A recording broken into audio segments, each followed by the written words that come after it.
Hi friends, welcome back to my channel. സച്ചിയും അച്ചുവും മുറ്റത്ത് നിന്ന് സംസാരിക്കുന്നു. പഴയതുപോലെയല്ല ഇപ്പോൾ സച്ചിക്ക് അച്ചുവിനോട് സ്നേഹം തോന്നി തുടങ്ങിയിട്ടുണ്ടെന്ന് സച്ചി തന്നെ അച്ചുവിനോട് തുറന്നു പറയുന്നു.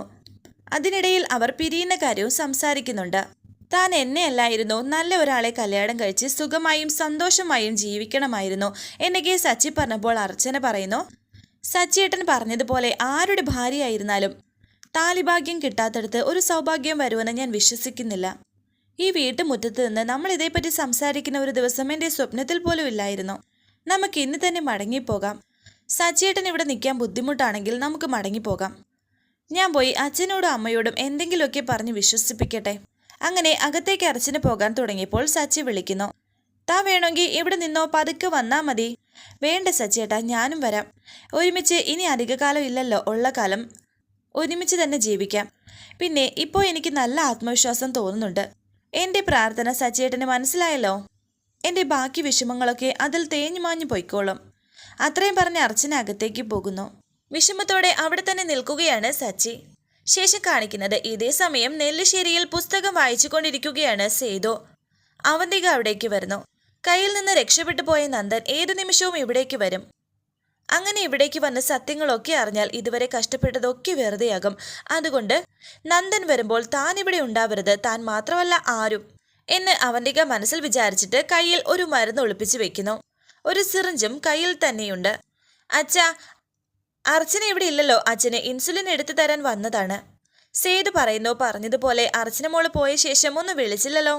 കുറെ നാള് കൂടിയിട്ട് അവള് സ്വന്തം വീട്ടിലേക്ക് പോയതല്ലേ, അവള് പതുക്കെ വരട്ടെ എന്ന് അവന്തിക പറയുന്നു. ഞാനൊന്ന് മുഖം കഴുകിയിട്ട് വരട്ടെ എന്ന് പറഞ്ഞ് സേതു ബാത്റൂമിലേക്ക് കയറി. പെട്ടെന്നാണ് അവന്തിക സേതു കാണാതെ ആ ഇൻസുലിൻ, ആ സിറിഞ്ച് കയ്യിലെടുക്കുന്നത്. വേറെ ഒരു മരുന്ന് അതിൽ പകുതി കയറ്റുന്നു. അച്ഛനിരിക്കെ എന്ന് പറഞ്ഞ് അച്ഛന് ഇൻസുലിൻ എടുത്തു കൊടുക്കുകയാണ് അവന്തിക. ഇതേ സമയം വൃന്ദാവനത്തിൽ അനൂപിന്റെ അടുത്തേക്ക് മീര വന്നിട്ട് പറയുന്നു, സച്ചിയും അർച്ചനയും പോവാനിരിക്കുകയാണ്. അനൂപേട്ടനെ അവിടെ അന്വേഷിക്കുന്നുണ്ട്. എനിക്കാരെയും കാണണമെന്നില്ല, ഞാൻ തലവേദന എടുത്ത് കിടക്കുവാണെന്ന് പറഞ്ഞാൽ മതി എന്ന് അനൂപ് പറഞ്ഞപ്പോൾ അവിടേക്ക് സച്ചി വന്നു. സച്ചി വന്നപ്പോൾ പിന്നെ ഒന്നും പറയാൻ പറ്റുന്നില്ല. അനൂപ് അവിടെ തന്നെ ഇരിക്കുന്നു. മീര പുറത്തേക്കും പോയി. അനൂപേട്ട, ഞങ്ങൾ ഇറങ്ങുകയാണ്. എനിക്കറിയാം അനൂപേട്ടന് എന്നോട് ദേഷ്യമാണെന്ന്. സന്ദീപിന്റെ കാര്യം കൂടി വന്നപ്പോൾ ആ ദേഷ്യം കൂടിയെന്നറിയാം. ഞാനൊരു മാപ്പ് പറഞ്ഞാൽ തീരുന്ന പ്രശ്നമേ നമ്മൾ തമ്മിലുള്ളെങ്കിൽ അതിന് ഞാൻ ഇങ്ങോട്ട് വന്നത്. എന്റെയും അർച്ചനയുടെയും കാര്യത്തേക്കാൾ ഇപ്പോൾ നോക്കേണ്ടത് എൻ്റെ അനിയന്റെയും അനൂപേട്ടന്റെ അനീതിയുടെയും ജീവിതത്തെക്കുറിച്ചാണ്. ഞാൻ മനസ്സിലാക്കിയെടുത്തോളം ഈ വീട്ടിലെ എതിര് നിൽക്കുന്നത് അനൂപേട്ടനാണ്. പരസ്പരം സ്നേഹിച്ച രണ്ട് മനസ്സുകളെ നമ്മളായിട്ട് പിരിക്കണം അനൂപേട്ട. എന്നോടും എൻ്റെ കുടുംബത്തോടുമുള്ള ദേഷ്യം അനൂപേട്ട മറക്കണം. എന്നിട്ട് അവരുടെ വിവാഹത്തിന് സമ്മതിക്കണം എന്ന് സച്ചി പറഞ്ഞപ്പോൾ അനൂപ് പറയുന്നു, സമ്മതിക്കാം, നിങ്ങൾ പറഞ്ഞ എല്ലാം ഞാൻ സമ്മതിക്കാം. പക്ഷേ ഇത് നടക്കുമെന്ന് എനിക്ക് ഉറപ്പ് തരണം നിങ്ങൾ. എന്താ, സമ്മതിച്ചോ? അത് കേട്ട് അർച്ചന പറയുന്നു, സമ്മതമാണ്. അനൂപേട്ടനെ ഞാനും എൻ്റെ ഭർത്താവും ഉറപ്പ് തരുന്നു. സന്ദീപിന്റെയും മാധുരിയുടെയും വിവാഹം ഞങ്ങൾ നടത്തും. അനൂപ് പറയുന്നു, ഞാൻ പറഞ്ഞത് മറ്റൊരു രീതിയിൽ നിങ്ങളുടെ ജീവിതം പോലെ ആകരുത് അവരുടെ ജീവിതവും എന്നുദ്ദേശിച്ചാണ്. ഞാൻ എൻ്റെ കുടുംബത്തെക്കാൾ കൂടുതൽ ജീവിച്ചത് എൻ്റെ സഹോദരിമാർക്ക് വേണ്ടിയാ. നിങ്ങൾ രണ്ടുപേരും കുറ്റം ചെയ്തിട്ടില്ല. വിവാഹത്തിന് മുമ്പ് നിങ്ങളുടെ മനസ്സറിയാൻ ഞാൻ പോലും ഇല്ല എന്നുള്ളതാണ് സത്യം. അതിന് ഇനി ആരെയും പഴിച്ചിട്ട് കാര്യമില്ല. അങ്ങനെ ആവരുത് ആതിരയുടെ ജീവിതം എന്നെനിക്ക് നിർബന്ധമുണ്ട്. അതിന് ഞങ്ങളുടെ ജീവിതത്തിന് ഒരു കുഴപ്പമില്ലല്ലോ ഏട്ടാ എന്ന് അർച്ചന പറഞ്ഞപ്പോൾ രണ്ടുപേരുടെയും മുഖത്തേക്ക് നോക്കുകയാണ് അനൂപ്. കുഴപ്പം മുഴുവനും അനൂപേട്ടന്റെ ചിന്തകൾക്കാണ്. സന്ദീപ് നല്ല പയ്യനാ, നമ്മുടെ ആതിരെ അവൻ പൊന്നുപോലെ നോക്കും. അത് മറ്റാരേക്കാളും ഞങ്ങൾക്കറിയാവുന്നതുകൊണ്ടാ ഞങ്ങൾ വീണ്ടും വീണ്ടും ഇത് പറയുന്നത്. ഞാനും സച്ചിയേട്ടനും ഈ കാര്യത്തിൽ ഒരു തീരുമാനം എടുക്കുന്നത് അനൂപേട്ടന്റെ സമ്മതം കൂടി വാങ്ങിച്ചിട്ടാവണമെന്ന് സച്ചിയേട്ടൻ പറഞ്ഞുകൊണ്ടാ ഞങ്ങളിപ്പോൾ അനൂപേട്ടന്റെ മുന്നിൽ നിൽക്കുന്നത്. തീരുമാനം അനൂപേട്ടൻ പറഞ്ഞാൽ മതി. നിങ്ങൾ രണ്ടുപേരും മുന്നിലുണ്ടെങ്കിൽ നിഷ്പ്രയാസം അവരെ ഒന്നിപ്പിക്കാൻ നമുക്ക് കഴിയും. അനൂപ് തിരിഞ്ഞു നിന്നപ്പോൾ അനൂപിന്റെയും സച്ചിയുടെയും കൈ പിടിച്ച് ഒന്നിച്ചു വെക്കുകയാണ് അർച്ചന. അനൂപേട്ടന്റെ മനസ്സ് മറ്റാരെക്കാളും എനിക്ക് നന്നായിട്ട് അറിയാം. അനൂപേട്ടൻ ആഗ്രഹിക്കുന്ന പോലെ ഒരു ജീവിതം ആതിരയ്ക്ക് കിട്ടും. ഇവിടെ നമ്മൾ 3 പേരും ഉറപ്പിക്കുകയാണ് ആതിര സന്ദീപിനുള്ളതാ. എന്താ അനൂപേട്ട, സമ്മതമല്ലേ? അനൂപ് മൂളുന്നു. സമ്മതമാണെന്ന്. അത് കണ്ട് സന്തോഷത്തോടെ അർച്ചനയും സച്ചിയും നിൽക്കുന്നു. 3 പേരുടെയും കൈകൾ ഒന്നിച്ചു വെക്കുകയാണ്. ശേഷം കാണിക്കുന്നത് ആ ഇൻസുലിൻ കുത്തിയതിനു ശേഷം വല്ലാത്ത അസ്വസ്ഥതയിലാണ് സേതു. ആ സമയം അവന്തിക അവിടേക്ക് വരുന്നു. സേതുവിന്റെ തൊണ്ടയിലൊക്കെ എന്തോ സംഭവിക്കുന്നത് പോലെ എഴുന്നേക്കാനും വലിയ പ്രയാസം. ഇങ്ങനെ ബുദ്ധിമുട്ടുന്ന സേതുവിനെ അവന്തിക ഒരൊറ്റ ചവിട്ട് ബാത്റൂമിലേക്ക്. സേതു താഴേക്ക് പോയി വീഴുന്നു. എല്ലാവരും കേൾക്കെ അച്ഛാ അച്ഛാ എന്ന് അവന്തിക വിളിക്കുന്നു. ഇതേ സമയം അർച്ചനയും സച്ചിയും വീട്ടിലേക്ക് വന്നുകൊണ്ടിരിക്കുകയായിരുന്നു. സേതുവിന് പറ്റിയ ആ പ്രശ്നം സച്ചി അറിയുന്നുണ്ട്. നെല്ലിശ്ശേരിയിൽ ഇതേ സമയം സേതുവിനെ താങ്ങിപ്പിടിച്ച് സന്ദീപ് കാറിലേക്ക് കയറാൻ ഒരുങ്ങുന്നു. സ്നേഹയും കൂടെ തന്നെയുണ്ട്. അച്ഛ എന്ന് പറഞ്ഞ് അവന്തിക അനഘയും പുറകെ പോകാൻ തുടങ്ങിയപ്പോൾ അനഘയുടെ കയ്യിൽ പിടിച്ച് ഇങ്ങോട്ട് മാറ്റി നിർത്തിയിട്ട് അവന്തിക പറയുന്നു, ഞാൻ എപ്പോൾ വിളിച്ചാലും നീ ഇവിടെ തന്നെ ഉണ്ടാകണം. ഞാൻ ഹോസ്പിറ്റലിൽ നിന്നും തിരിച്ചു വരുന്നത് വരെ നീ ഇവിടെ ഉണ്ടാകണം. ആരെപ്പോൾ വന്നാലും ആ നിമിഷം എന്നെ അറിയിക്കണം എന്നൊക്കെ അവന്തിക പറഞ്ഞപ്പോൾ വല്ലാത്ത ടെൻഷനോടെ അനഘ സേതുവിനെ നോക്കുന്നു. നിനക്കെന്താ ഒരു ടെൻഷൻ എന്ന് അവന്തിക ചോദിക്കുന്നു. അല്ല അങ്കിള് എന്ന് അനഘ പറഞ്ഞപ്പോൾ അവന്തിക പറയുന്നു, അങ്കിള് നീ ആവശ്യമില്ലാത്ത കാര്യത്തിൽ ടെൻഷൻ ആവണ്ട. നല്ലോണം പ്രാർത്ഥിക്ക് അങ്ങേരുടെ ഉയിര് പോവാണ്ടിരിക്കാൻ.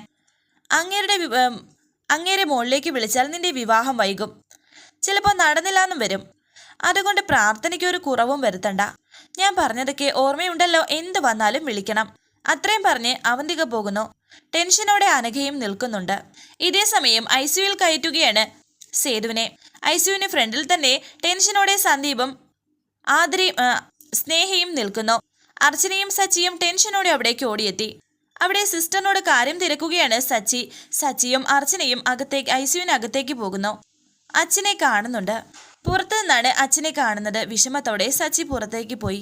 ഇതേ സമയം ഗുണ്ടകളെ വിളിക്കുകയാണ് അവന്തിക. നന്ദനെ കണ്ടെത്താൻ കുറച്ച് സമയം കൂടി വന്നിട്ടുണ്ട് എന്ന് വെച്ചാൽ അത് ഞാനായിട്ടുണ്ടാക്കിയതാണ്. നന്ദൻ വീട്ടിലേക്ക് എത്തിയാലും സേതുമാധവൻ ആശുപത്രിയിലാണ്, അതുകൊണ്ട് ഞാൻ ഹാൻഡിൽ ചെയ്തോളാം.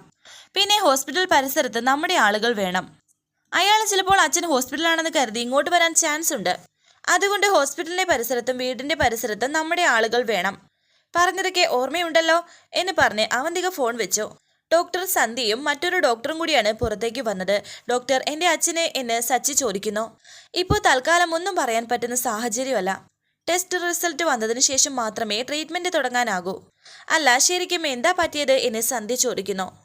അറിയില്ല ഡോക്ടർ, അവന്തികയുടെ നിലവിളി കേട്ടാ ഞങ്ങൾ ഓടിച്ചെന്നത്. അപ്പോൾ അവന്തികയാണോ അങ്കിളിനെ ആദ്യമേ അവസ്ഥയിൽ കണ്ടത്? ശരി ശരി, നിങ്ങളിങ്ങനെ ടെൻഷനാവാൻ മാത്രം ഒന്നുമില്ല. പിന്നെ ഇവിടെ ഞങ്ങളൊക്കെ ഉണ്ടല്ലോ. എന്തായാലും ടെസ്റ്റ് കഴിയട്ടെ, എന്നിട്ട് വിശദമായി നമുക്ക് സംസാരിക്കാം. എല്ലാം ശരിയാകും എന്ന് പറഞ്ഞ് സന്ധ്യയും മറ്റു ഡോക്ടറും അവിടെ നിന്ന് പോകുന്നു. എന്നാൽ ചെറിയ സംശയം സന്ധ്യ ഡോക്ടറിനുമുണ്ട്, അർച്ചനയ്ക്കും ഉണ്ട്. സന്ധ്യയോട് മറ്റു ഡോക്ടർ മാറി നിന്ന് സംസാരിക്കുന്നു. ചോദിക്കുകയാണ്, സേതു എന്ന് പറഞ്ഞ ആൾ ഡോക്ടറിന്റെ ബന്ധുവാണോ? അല്ല, കൂടുതൽ അടുപ്പോ മറ്റോ കാണിക്കുന്നോണ്ട് ചോദിച്ചതാ. സന്ധ്യ പറയുന്നു, രക്തബന്ധമല്ല, പക്ഷേ അതിനേക്കാൾ ബന്ധം എനിക്ക് ആ കുടുംബത്തോടുണ്ട്. പിന്നെ ഡോക്ടർ, സേതു അങ്കിളുടെ ടെസ്റ്റ് റിസൾട്ട് വന്നാൽ എന്തെങ്കിലും അസ്വാഭാവികത തോന്നിയാൽ അങ്കിളിന്റെ ബന്ധുക്കളെ ആരെയും അറിയിക്കരുത്. പിന്നെ ഞാൻ കൊണ്ടുവന്ന ആ പേഷ്യന്റിന്റെ കാര്യം? ഡോക്ടർ പറയുന്നു, അങ്ങനെ പേടിക്കാനൊന്നുമില്ല. വീഴ്ചയിലുണ്ടായ ഹെഡ് ഇഞ്ചുറി മാത്രമേ ഉള്ളൂ. അതത്ര പ്രോബ്ലം അല്ല. അല്ല, അയാൾ എങ്ങനെയാണ് ഡോക്ടറിന്റെ മുന്നിൽ വന്ന് പെട്ടതെന്ന് ചോദിക്കുന്നു. സന്ധ്യ പറയുന്നു, ഞാൻ ഫാമിലേക്ക് പോകുന്ന വഴി കാറിന്റെ മുന്നിൽ വന്ന് ചാടിയതാ. അയാളുടെ ബോഡിയിൽ മർദ്ദനമേറ്റതിന്റെ ധാരാളം പാടുണ്ട്. അയാളെ ആരോ കെട്ടിയിട്ട് മർദ്ദിച്ചെന്നാ തോന്നുന്നത്. നമുക്ക് പോലീസ് സ്റ്റേഷനിൽ വിളിച്ച് ഒരു എൻക്വയറി നടത്തുന്നതല്ലേ മേഡം നല്ലത് എന്ന് അദ്ദേഹം പറഞ്ഞപ്പോൾ സന്ധ്യ പറയുന്നു, ആദ്യം അയാൾക്ക് ബോധം വരട്ടെ, എന്നിട്ട് നോക്കാം. നാളെ ഒരു സ്കാനിംഗ് കൂടി പറഞ്ഞിട്ടുണ്ട്, അത് നോക്കിയിട്ട് ബാക്കി റിപ്പോർട്ട് പറയാം എന്ന് പറഞ്ഞ് മറ്റേ ഡോക്ടർ പോയപ്പോൾ സംശയത്തോടെ സന്ധ്യ നിൽക്കുന്നു. തുടർന്ന് വളരെ വിഷമത്തോടെ ഒരു സ്ഥലത്ത് നിൽക്കുകയാണ് സന്ദീപ്. സന്ദീപിന്റെ അരികിലേക്ക് അവന്തിക ഒരു പേപ്പർ കൊണ്ടുവന്നിട്ട് പറയുന്നു, ഈ മെഡിസിൻസ് ഒന്ന് വാങ്ങിയിട്ട് വരാൻ. ഐസിയുയിലേക്കാണ്, ഞാൻ ഇവിടെ നിൽക്കാം.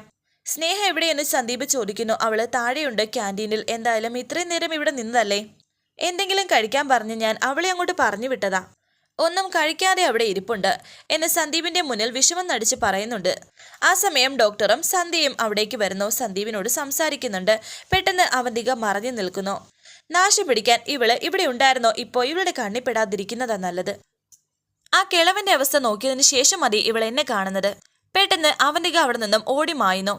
ഇതേ ഹോസ്പിറ്റലിൽ തന്നെയാണ് നന്ദനുമുള്ളത്. നന്ദൻ ഉള്ള റൂമിലേക്ക് പെട്ടെന്ന് അവന്തിക ചെന്ന് കയറുന്നു. അവിടെ നിന്നുകൊണ്ട് സന്ധ്യ വരുന്നുണ്ടോ എന്ന് നോക്കുന്നു.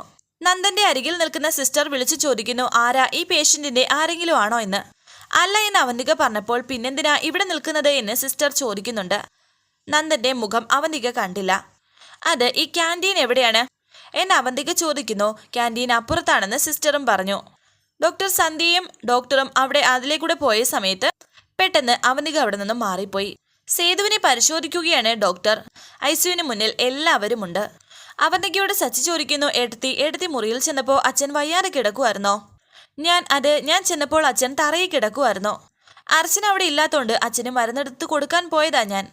ഈശ്വരനായിട്ടാ എന്നെ ആ നിമിഷം അവിടെ എത്തിച്ചത്. അല്ലായിരുന്നെങ്കിൽ എന്ന് അവന്തിക പറഞ്ഞിട്ട് വിഷമത്തോടെ അഭിനയിക്കുന്നു. ചില സംശയങ്ങൾ പെട്ടെന്ന് അർച്ചനയ്ക്ക് വരുന്നുണ്ട്. അർച്ചനയും അവന്തികയെടുത്തിയും അവിടെ ഇല്ലാത്ത സമയത്തെങ്കിലും അച്ഛന്റെ കാര്യം നിനക്കൊന്ന് നോക്കിക്കൂടെ സ്നേഹയെന്ന് സച്ചി സ്നേഹയോട് പറയുന്നു. നീയും അനക്കയും അവിടെ ഉണ്ട് എന്നുള്ള ഉറപ്പിലല്ലേ ഞങ്ങൾ പുറത്തേക്ക് പോകുന്നത് എന്നും സച്ചി സ്നേഹയോട് പറയുന്നുണ്ട്. ഇതേ സമയം നന്ദൻ കിടക്കുന്ന റൂമിന്റെ വാതിൽക്കൽ വന്ന് നിൽക്കുകയാണ് അവന്തിക. അവിടെ നന്ദനുണ്ടെന്ന് ഇപ്പോൾ വരെ അവന്തികയ്ക്ക് അറിയില്ല. പിന്നെയും സച്ചി സന്ദീപിനോടും ഈ കാര്യം ചോദിക്കുന്നു. അവന്തികയ്ക്ക് ഒരു ഫോൺ കോൾ വന്നു. ഫോണിലൂടെ അവന്തിക പറയുന്നു, ഇന്നിനി ഒരു മീറ്റിംഗും വെക്കേണ്ട, എല്ലാം ക്യാൻസൽ ചെയ്തേക്ക്. എടുത്തി എന്തെങ്കിലും അത്യാവശ്യം മീറ്റിംഗ് ഉണ്ടെങ്കിൽ എടുത്തി പോയിക്കോളൂ എന്ന് സച്ചി പറഞ്ഞതും അവന്തിക പറയുന്നു, അത് സാരമില്ല സച്ചി, മാറ്റിവെക്കാവുന്ന കാര്യങ്ങളല്ലേ ഉള്ളൂ. ഇവിടെ ഇപ്പോൾ ഞങ്ങളൊക്കെ ഉണ്ടല്ലോ ഓഫീസിലെ കാര്യം നോക്കാൻ, അവിടെ ആരുമില്ല എന്ന് സച്ചി പറഞ്ഞതും അർച്ചനയും പറയുന്നു, അതെ എടുത്തി വീട്ടിലേക്ക് പോയിക്കോളൂ. അത് കേട്ട് അവന്തിക അർച്ചനയെ നോക്കുന്നു. വരാനിരിക്കുന്ന പുതുപുത്തൻ എപ്പിസോഡുമായി വീണ്ടും കാണാം. Thank you for watching. Please subscribe, like, share my channel.